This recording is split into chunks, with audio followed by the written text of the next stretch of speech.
Today, we're going to talk about one of the most interesting topics that we've talked about so far, which are the principles of pleasure.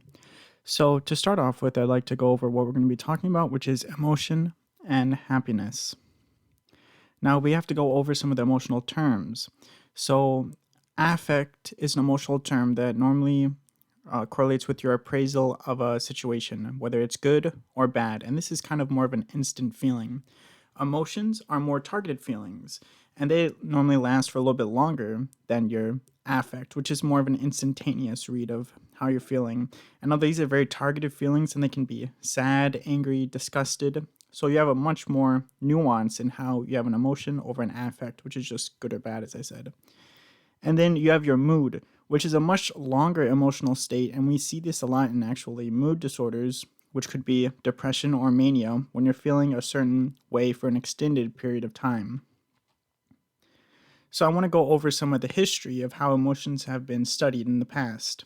So there was a strong focus on negative emotions, and this sort of goes with our understanding that a lot of psychology was focused on the negative aspects of the human existence. And so why was there this huge search for negative emotions? Well, that's where a lot of pathology comes from, and they also realized that negative emotions actually lead to an increased survival.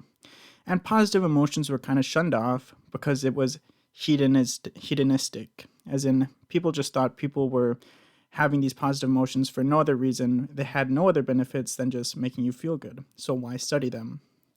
And so there was this theory of specific action tendencies, which is how an emotion makes you feel, how are you going to react to that emotion.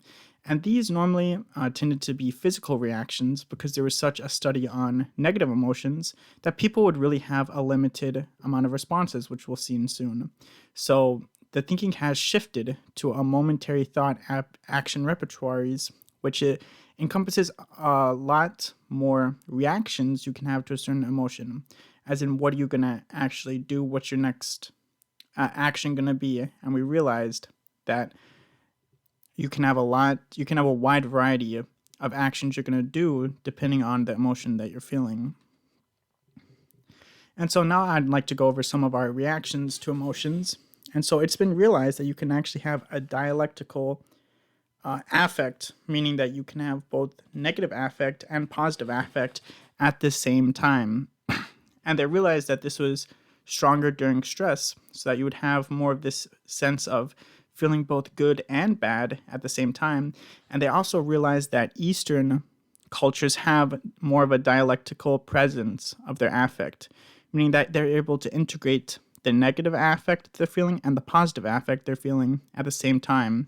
And this has been hypothesized to be why Eastern people have a higher social intelligence than Western people on average.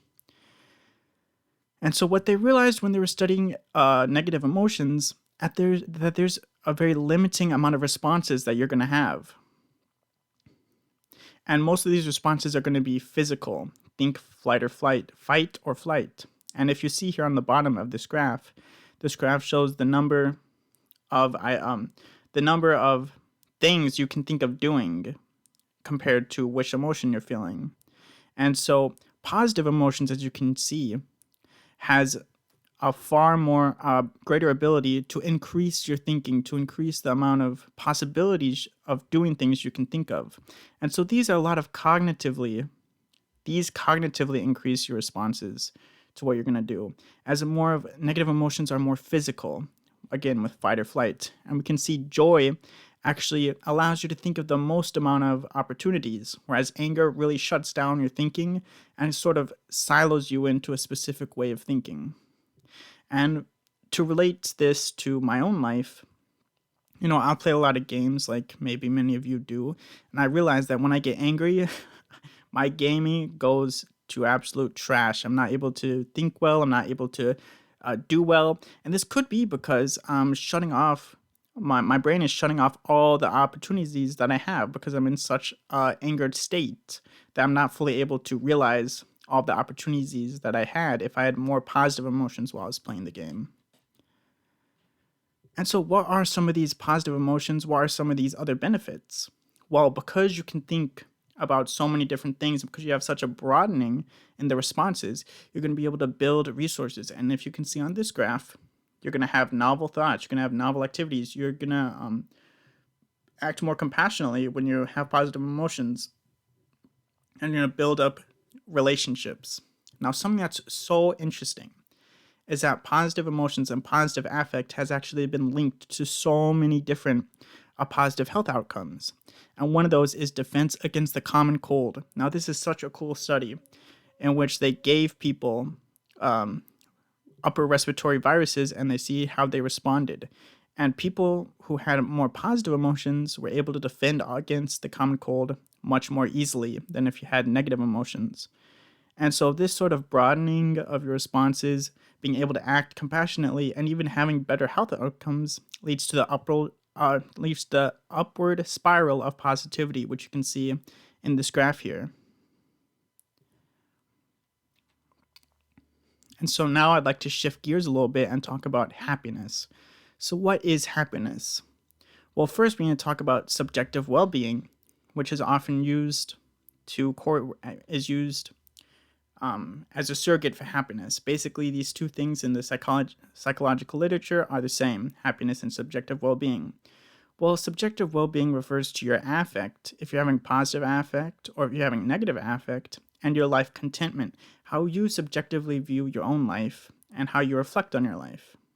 So now there's two big camps, with the eudaimonia camp saying that in order to live a happy life, we can't just have happiness, we also have to have some sort of meaning in our life. And then there's the hedonic camp, which says happiness is basically just subjective well-being. So mental health and being healthy is not just about your subjective well-being, because you can have mental illness and you can still feel very happy and content. But would we really consider you to still be operating at full efficiency? Would we still consider you to be healthy? Well, this is where the complete state model comes in, and it says that you can still have a high subjective well-being, but you can still have some mental illness. And so ideally here, you would be at the top right of this quadrant where you're in complete mental health. And if you had some mental illness, but you were still happy, you would have incomplete mental health or incomplete mental illness. And then if you have low subjective well-being, low happiness, and you have a lot of mental illness symptoms, you're going to have complete mental illness. And then if you're not very happy, but you don't have that much mental illness, you'll have some incomplete mental health. So this is another framework on looking on health and mental health overall.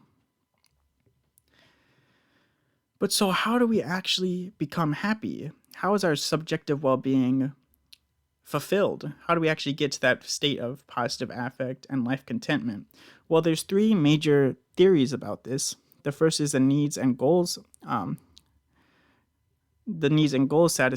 satisfaction, and this was mainly posited by psychoanalysts, mainly Maslow and Freud. And here we can see Maslow's hierarchy of needs. So as you go and complete your needs, at the top of this pyramid, you will satisfy goals and needs that will be able to give you happiness, like self-actualization or esteem. But then there's a different theory that emerges, which is the process activity theory. And this is the process and I'm thinking that obtaining goals is actually what makes us happy. And it's in the attainment of those goals, not in the attainment, but in the process of attaining those goals in which we find happiness. And then there's the genetic and personality theory, which has come about since wide genome analysis has been discovered. And this sort of posits that we're predisposed by our genetics to have a certain level of happiness. And so how do these theories sort of play out in modern day life? Well, we've been able to realize that genetics only accounts for 50% of the variance in the population of happiness, meaning that only 50% of the happiness can be attributed to genetics on a population-wide scale. This means the other 50% must be something else. And hopefully, potentially, a lot of that rests in our own choices in our own actions, which is the case as we'll see.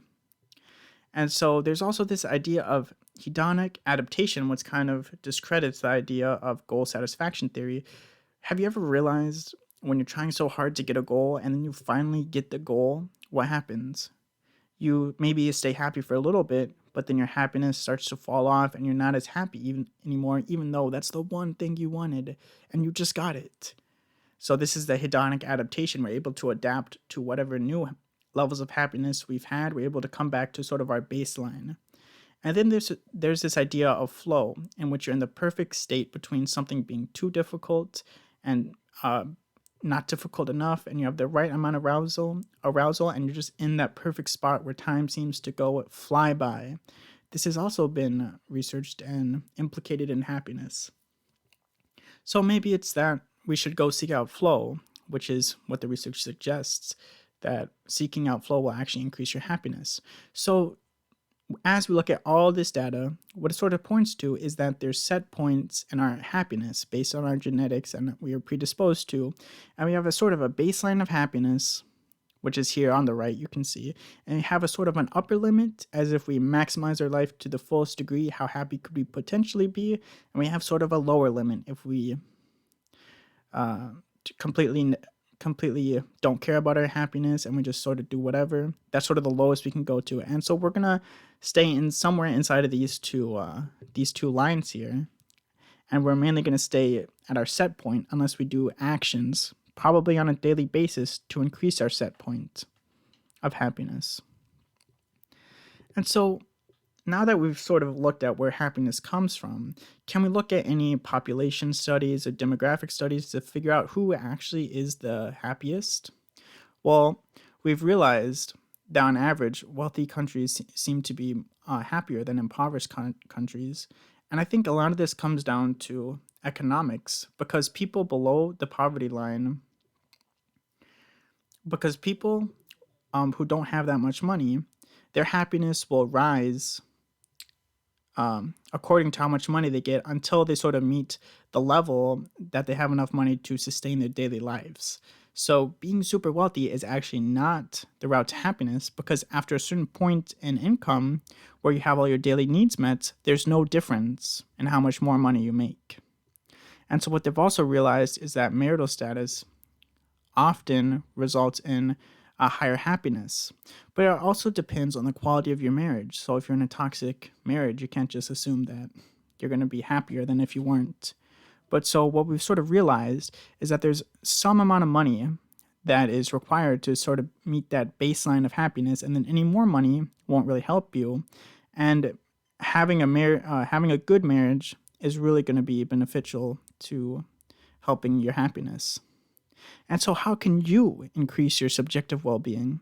Well, I think the first thing comes down to having the right mindset and realizing this idea of hedonic adaptation, and realizing that you don't need to get your goals to be happy. That one goal you have is not the end-all be-all of your happiness. For instance, some people think their wedding is going to be the happiness and it's going to fuel them for the rest of their lives, and it doesn't.